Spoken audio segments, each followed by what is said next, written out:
O drama desse governo, o problema dele é a arrogância. E a arrogância precede a ruína. Aí o senhor me diz, mas isso não é técnico. Houve um corte na Câmara e mandou para cá dizendo o seguinte: trata desses dois pontos, ponto. E não pode falar do conjunto da obra. O problema, doutor Zé Eduardo, é que para fazer a defesa, vocês falam do conjunto da obra. E todas as vezes que o governo, aliás, é chamado a explicar um ponto onde ele é devedor, ele evoca o currículo do Lula, evoca o mandato do Lula. Quando ele é chamado onde é devedor, ele diz, mas nós fizemos o Bolsa Família, nós fizemos Minha Casa Minha Vida, quando nós entramos no governo, o PIB era tanto, devia tanto, nós subimos para tanto, o risco Brasil estava lá em cima, entramos, caiu, evoca um currículo para não se chegar ao ponto. Ora, como que eu sou político, estou numa casa política, eu tenho que evocar o conjunto da obra para que eu possa fazer o povo que nos vê entender. Eu fui vereador, Vossa Excelência foi vereador e presidente da Câmara de São Paulo. E acho que Vossa Excelência é um dos poucos quadros que resta do partido. Eu não vou tecer comentário disso não, vou ficar quieto. Eu já falei para Vossa Excelência aquele dia lá. Vossa Excelência foi presidente da Câmara. Vossa Excelência sabe que quando lhe mandava o orçamento da prefeitura, Vossa Excelência colocava para votação, os vereadores votavam os 100 milhões para São Paulo, que é pouco, estou só fazendo uma. Pronto, 100 milhões votou. No ano seguinte, o prefeito começa a usar o orçamento, descobre em agosto que gastou, teve dissídio coletivo, aumentou salário mínimo e não deu. Ele precisa pagar salário no final do ano. Aí mandava para Vossa Excelência pedindo para fazer um aditivo no orçamento. Vossa Excelência botava para votar. Eu quero mais 100. Os vereadores votavam.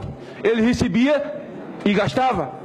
Mas se ele não mandasse pedindo esse aditivo a Vossa Excelência como presidente da Câmara de São Paulo e os vereadores não votassem, o promotor denunciava ele e ele era afastado por crime de responsabilidade, sem nunca ter mandado matar ninguém, sem dinheiro na Suíça, sem ser diferente de Eduardo Cunha, porque o problema é que para poder explicar, vocês evocam o conjunto da obra e faz uma gincana entre o crime de Eduardo Cunha. O menino falou isso aqui agora, Lidberg, meu amigo, esse triatleta aqui. Aliás, nem gostei da última fala dele, porque ele sabe que ele foi prefeito de Nova Iguaçu e todo prefeito e governador sai com processo, com um monte de acusação, e ele, quando falou isso com a Anastasia, não se lembrou que ele também já foi gestor. Deixa eu falar uma coisa, Vossa Excelência. Isso é o simples. Isso é o simples. Quantos prefeitos nesse país viraram ficha suja, a família não pode andar na rua e eram pessoas de bem, nunca mataram, não tem conta na Suíça, nunca fizeram reunião com Eduardo Cunha. Mas eles tiraram o dinheiro da educação e pagaram o salário mínimo, pagaram o salário e 13º no final do ano. O promotor falou, você nunca matou ninguém, mestre. Você nunca matou ninguém, mas você cometeu um crime de responsabilidade fiscal, você vai sair. Eu não estou dizendo que Dilma é criminosa. Ela é uma mulher de mãos limpas. Nunca matou ninguém, não fez crime de mando, nunca assaltou banco. Corretíssimo. Mas o crime é de responsabilidade fiscal. E sabe qual é a arrogância? A arrogância é que ele sempre recorre aos outros para poder justificar o seu. Fernando Henrique fez, Lula fez. O cara é preso em flagrante assaltando um banco. É pego, leva para o juiz. Quando chega no juiz, ele fala, só está prendendo, só não pode prender eu não. Porque meu vizinho lá também, há 3 anos atrás, roubou um caixa eletrônico e ninguém fez nada. Amigo, por causa disso você não vai ser punido. Desculpa. Então a sociedade tem que entender isso. E a prova do meu convencimento, e isso eu pode ter certeza do que vou lhe falar agora. Eu sou analfabeto profissional. Mas eu estou convencido que a prova mais contundente da pedalada é que a pedalada deu legitimidade para a mentira que ela contou no processo eleitoral. Agora, eu faço uma pergunta ao senhor Nelson Barbosa e ao senhor, o que quiser responder para mim. Dilma mentiu ou não mentiu no processo eleitoral? Se vocês me disserem que ela não mentiu, tem meu voto, já defini. Eu vou votar contra o impeachment dela. Ela mentiu ou não mentiu? Se disser que não mentiu, já tem meu voto. Sabe por quê? Porque ela jamais contaria a mentira que contou. Aliás, um texto muito bem escrito por Mr. M, o ilusionista que está preso, que é o João Santana. Mr. M está preso, né? E Mr. M escreveu um texto tão bacana que ela interpretou bem, mas ela só interpretou porque tinha uma máscara no orçamento. Ela dizia, não vou cortar na educação, não vou cortar fiéis, não vou cortar no Pronatec, eu não vou tirar dinheiro do seguro defeso, eu não vou cortar na educação. Quando vocês falam, e aí na época da pedalada, todo mundo se levantou para dizer, não, ela não fez, o TCU está errado. Foi lá fazer a defesa, o TCU passou a régua. Puf, estava errado. Aí vocês começaram a desqualificar o TCU. Não, é só um órgão auxiliar, que não sei o que. Eu vi muito discurso do senador Lidberg, meu amigo, que está aqui. Cadê ele, hein? Cadê ele? Chama essa menina. Chama ele aí. Não, porque não sei o que e tal. Aí, depois que veio para a Câmara, mudou o discurso de novo. Começou a dizer, não, ela fez pedalada mesmo, mas foi para pagar. Aí eu pergunto, o Lula fez um discurso em São Paulo dizendo, ela fez pedalada, mas foi para pagar a Bolsa Família, Minha Casa Minha Vida. O senador Lidberg fez esse discurso também aqui, um bocado fizeram. Eu não quero dar nome de ninguém dele, eu falo que é meu amigo, é triatleta, não está treinando não, mas entendeu? Ela fez pedalada mesmo, mas foi para pagar a Bolsa Família. Ei, só 1,5 milhão para a Bolsa Família. O senhor, quando falou aqui hoje de manhã, falou que parte desses quase 100 bilhões foi para a educação. Da educação só tem 1,700 e pouco. 1,7 bilhão e pouco. É só olhar os números que estão na mão de vocês mesmo. Então a minha pergunta é a seguinte: Dilma mentiu ou não mentiu no processo eleitoral? E ela mentiu porque ela tinha o respaldo das pedaladas, que foi a chancela, e deu a ela segurança para mentir no processo eleitoral.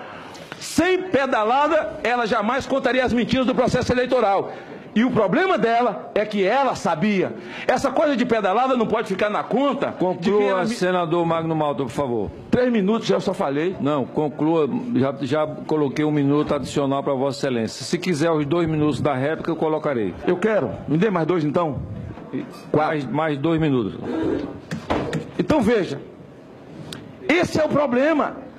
Eu penso nesses 2 minutos, meu querido Zé Eduardo, e você sabe o que eu penso a seu respeito? Ela tinha que ter feito uma meia-culpa. É essa arrogância que mata ela e o governo. Ela tinha que chegar, vir aqui e dizer assim, olha, eu errei. Eu tentei fazer muito e errei. Quem tenta fazer, erra. Mas nós fizemos isso aqui. Se fosse para evocar o currículo, a melhor coisa que aconteceu aqui foi o que a senadora Kátia falou. O que ela falou. Se ela viesse aqui fazer meia-culpa, dizendo, erramos aqui, erramos. Mas olha os resultados disso aqui, quando a Kátia assumiu o ministério. Mas olha esse outro resultado aqui. Mas nós erramos. E a Bíblia diz que aquele que reconhece o seu erro, o seu pecado e deixa, é digno de perdão. Mas eu quero recomeçar, unir a casa, eu quero unir as forças políticas. O Brasil está dividido. Realmente essas pedaladas criaram essa desarrumação na nossa economia. Está desarrumada. O desemprego é verdadeiro. Não há que dizer, não, você não pode falar por isso, só pode falar no recorte que o Supremo fez. Não, eu posso, porque essa é uma casa política, é disso que eu tenho que falar. Até porque o jurídico é que existe uma lei de responsabilidade fiscal. O jurídico é que existe uma lei que legitima na Constituição o impeachment. Isso é o jurídico. Agora, o que é o político disso? É eu falar dos malefícios advindos do mau uso dessa lei de responsabilidade fiscal. Quando vocês falam, vocês dizem, não, mas o Congresso o ano passado legitimou. Foi mesmo. Hoje vocês estão falando mal do PMDB. Mas Renan e Romero comandaram aquele estupro na lei de responsabilidade fiscal para poder colocar dentro daquele estupro 1 ano e 4 meses de pedalada de Dilma. Vocês estão querendo colocar uma mão de pilão na garganta de um pinto. Não cabe. Conclua. Não cabe. Conclua, senador Magno Malta. Meu amigo Zé Eduardo, a segunda pergunta, só fiz 2. Fiz aí a da Dilma. Mentiu ou não mentiu? Porque se não mentiu, meu voto está garantido já. A segunda é o seguinte. Eu tinha saído, estava vendo na televisão lá no meu gabinete.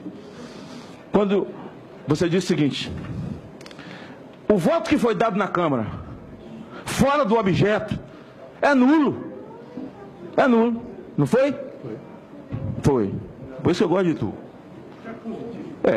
Foi. Eu vou ler o cabeçado de um voto, vou lhe fazer uma pergunta. Senhor presidente, quero dedicar essas palavras e o meu sim, nessa tarde, aos meus pais, aos meus filhos, ao meu pai, como integrante de uma geração de esperança que sempre plantou nesse país a expectativa de sermos uma nação correta, uma nação altiva. Aos meus filhos, e concluo dizendo, o povo está na rua vestido de verde e amarelo, sorridente. Pretendem manter este país eternamente longe da impunidade, do jogo da corrupção e no jogo da conivência. Esse é o voto de Jacques Wagner, ministro da Casa Civil. Então, seria juridicamente um documento para anular o impeachment de Collor? É a minha pergunta.